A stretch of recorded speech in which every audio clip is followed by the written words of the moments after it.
आज आपण एक अशी रेसिपी पाहणार आहोत जी तुम्ही उपवासामध्ये सुद्धा खाऊ शकता किंवा लहान मुलांना हेल्दी आणि ड्राय स्नॅक्स म्हणून सुद्धा देऊ शकता।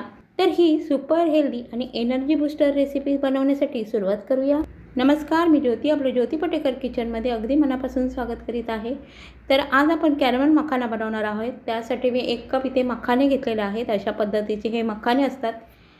आता हे मखाने घेतल्यानंतर त्याचबरोबर मी बाकीचे जे साहित्य घेतले आहे ते दाखवते। त्यासाठी सुक्या खोबऱ्याचे काप घेतलेले आहेत, शेंगदाणे घेतलेले आहेत, काजू बदामचे काप करून घेतलेले आहेत, अर्धी वाटी गूळ घेतलेला आहे, 2-3 हिरव्या वेलचीचे दाणे घेतलेले आहेत, 1 चमचा मी इथे खसखस घेतलेली आहे। खसखसच्या ऐवजी तुम्ही तीळसुद्धा घेऊ शकता। आता हे सर्व जिन्नस आपल्याला छान अगदी मंद आचेवर गुलाबी होईस्तोवर भाजून घ्यायचे आहे। आता हे जे मखाने आहेत ते छान यांचा रंग बदलला की आपण एका ताटामध्ये काढून घेऊयात आणि हे थंड करूया। मखाने भाजायला थोडासा 7-8 मिनिटाचा वेळ लागतो, मंद आचेवरच भाजायचे आहेत आणि मखाने भाजले की हे छान असे क्रिस्पी होतात। एका ताटामध्ये काढून हे थंड करून आपण त्याच कढईमध्ये शेंगदाणेसुद्धा भाजून घेणार आहोत।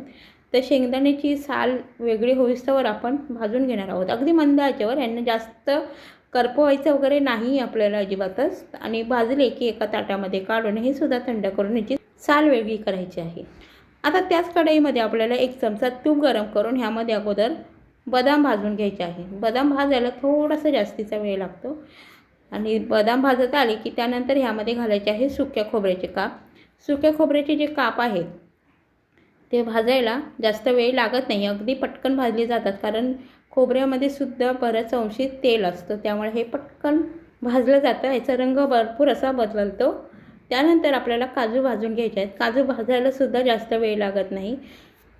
तर सर्वात शेवटी मी काजू घालून छान अगदी मंद आचेवरच हे भाजून घेणार आहे आणि हे सर्व जिन्नस छान भाजून झाले की आपण ताटामध्ये काढून एका थंड करून घेऊयात।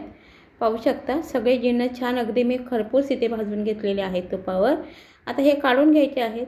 एक मी वेगळा पॅन घेतलेला आहे, त्यामध्ये मी खसखस भाजून घेणार आहे, कारण आपण जर खसखस तुपामध्ये कढईमध्ये जर भाजली असती ना तर संपूर्ण कढईला ती खसखस चिकटली असती, म्हणून मी वेगळ्या पॅनमध्ये फक्त खसखस कोरडी ही भाजून घेतलेली आहे।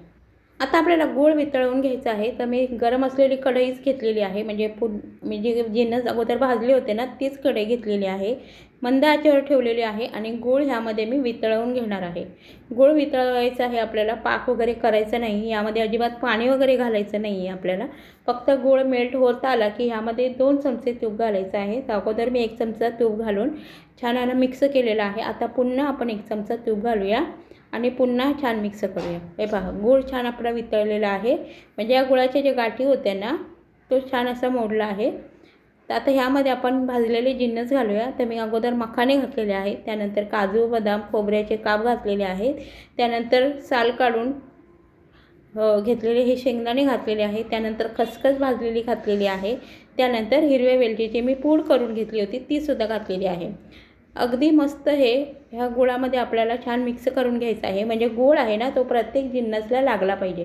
गूळ आपल्या ह्या जिन्नसला लागून छान याला कवर झाला पाहिजे, म्हणजे कोट झाला पाहिजे हा गूळ आपला। त्यासाठी फक्त 2 मिनटं छान असा परतवून घ्यायचा आहे आणि मग खाली उतरवून एका ताटामध्ये आपण काढून घ्यायचं आणि मग पूर्ण थंड करून घ्यायचं आहे आणि 15 ते 20 मिनटासाठी हा ताटामध्ये असंच ठेवायचा आहे। आणि पूर्ण थंड झालं की हा खूप असा क्रिस्पी क्रंची होतो। पाहू शकता हा थोडासा चिकटलेला आहे, कारण ह्यामध्ये गूळ आपण घातलेला आहे ना त्यामुळे। आणि हे बघा थंड झाल्यावर असा क्रंची होतो। हा जो आपण मखाना ह्यामध्ये घातलेला आहे ना तो खूप असा क्रिस्पी होतो आहे आणि हे 15-20 दिवससुद्धा आरामात राहू शकतं, अजिबात खराब होत नाही। त्यामुळे हे तुम्ही स्टोअर देखील करू शकता। एखाद्या हवाबंद डब्यामध्ये भरून ठेवला ना तर तुम्ही लहान मुलांना कधीही देऊ शकता किंवा उपवासाला देखील खाऊ शकता। तशी ही प्रोटीन रिच रेसिपी तुम्ही एकदा नक्की बनवून पहा आणि मला कमेंटमध्ये नक्की कळवा।